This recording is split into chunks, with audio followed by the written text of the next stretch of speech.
Build cat scratch posts with sisal rope.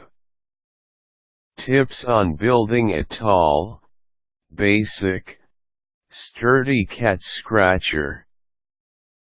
First of all, you need to know that I have produced sisal rope scratching posts for over 20 years, thousands of them.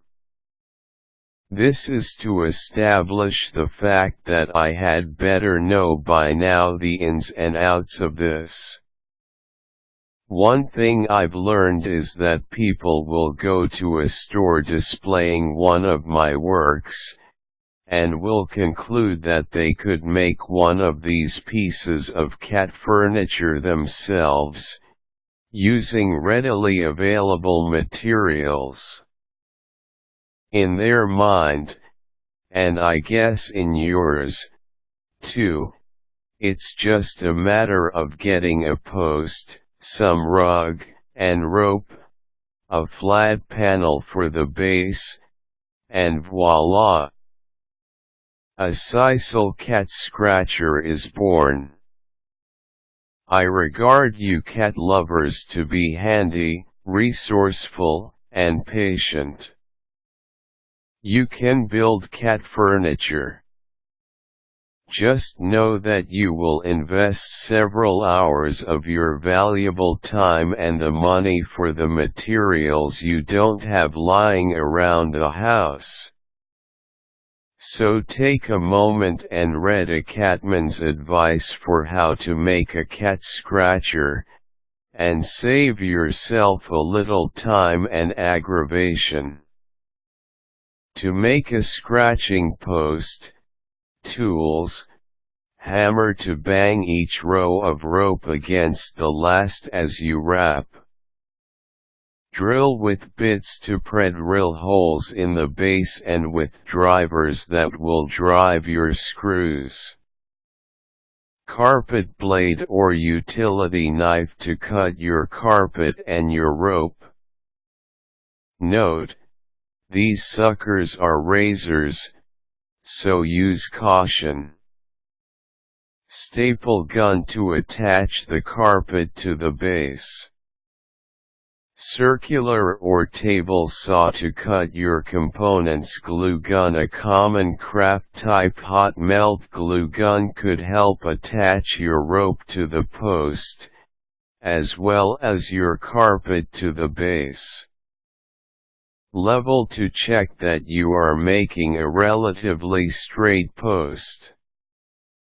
Work gloves to hold the rope and apply some tension on it as you wrap it. Materials: rope. Many scratching post makers use 1/4 sisal rope. I would advise you to bump that up to 3/8. It'll make your post last much longer. In addition, I have found Brazilian rope to be easy to work with, and it's also fairly dry. By this I mean it is not heavily oiled.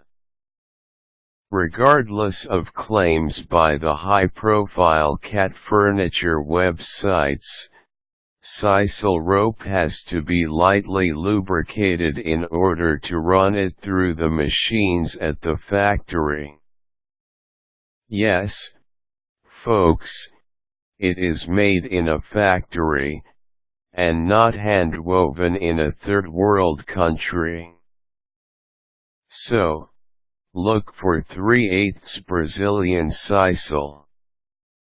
A nice, tall post will require no more than 200 feet of it. You can buy a continuous running length of this rope, and I would advise you to do this to avoid having to splice pieces together. Sisal rope is very rough, and when you are wrapping it onto your post, you'll need to use at least one glove to hold the end of the rope. Note: do not wet this rope. It can cause mold to grow on your finished creation. Plus, it does not serve any useful purpose. This rope has a little give to it, and if you apply tension as you wrap, it should remain tight enough throughout the life of the scratching post. There are several options. If you want to go for a wood post, you can find fairly round posts at a fencing supply center.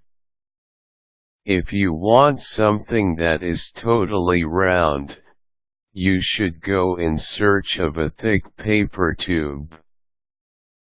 Plug your tube with a tight-fitting section of lumber. It can even run the length of your tube. You can cut it so that it just fits inside the tube with a little coaxing from a hammer. Secure that wood with some nails. The wood plug will also serve as something to anchor your tube to the base. If you're going with the round wood post, make sure it's very straight, and that it has no splits that can compromise the integrity of the finished product. Base.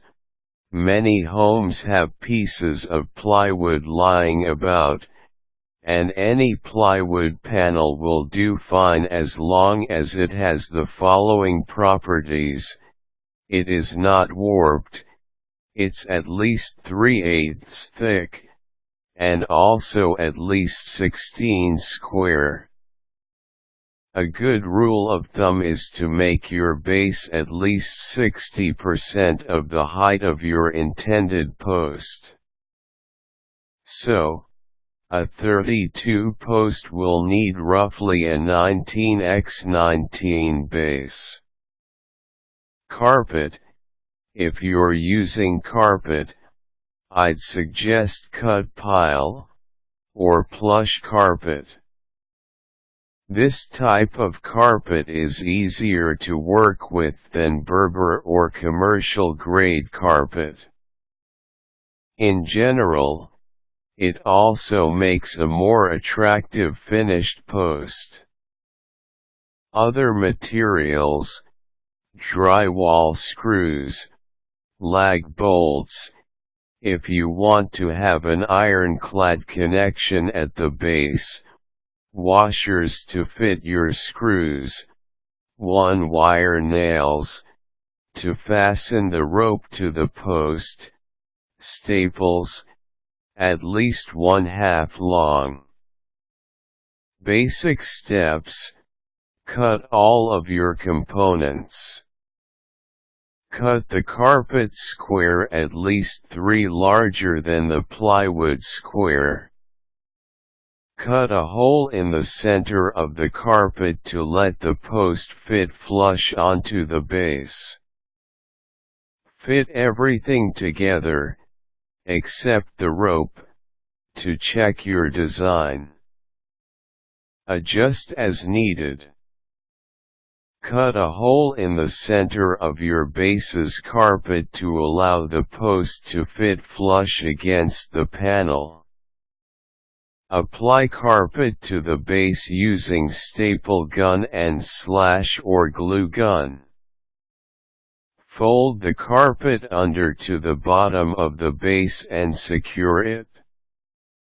Wrap your cat scratching post. Make sure that the rope is tight, and that there are no spaces between rows. Use the hammer for this. You can attach the ends with wire nails and slash or glue. Make sure that the nails are really socked in there. There is no need to drive nails throughout your wrapping, but if you get tired or interrupted, you can use one to hold the rope in place. When you resume, pull the nail back out. Wrap the rope to the top, and drive several nails in to secure it. You can put some carpet on top of the post to give it a finished look, or you could run the rope over the top, and coil the rope to an end there. Make sure you have pre-drilled all of your holes. On the base, you drill just a little larger than your screws or bolts. Fitting the cat scratching posts to the base, and with the two sections upside down, pre-drill into your post, with holes just a little smaller than any screws you are using. Fit your screws with washers and drive your screws through the base and into the post. It would help to have 2 extra hands for this. Unless you are a 4-handed human, call a spouse or a friend to come give you a hand in steadying the structure while you do this part. Get yourself a piece of string that is at least twice as long as the rope. Place your finished cat scratchers near a comfy chair and drape the string over the top of the post, letting it fall down the length of the post.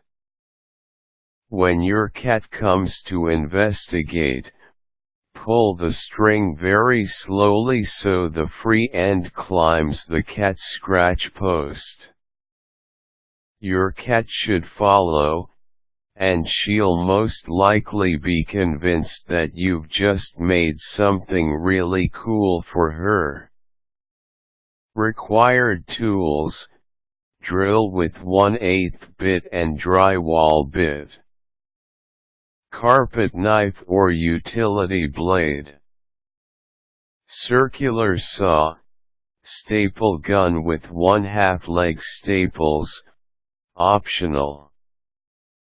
Caution: be careful not to cut your hand on carpet knife or utility blade.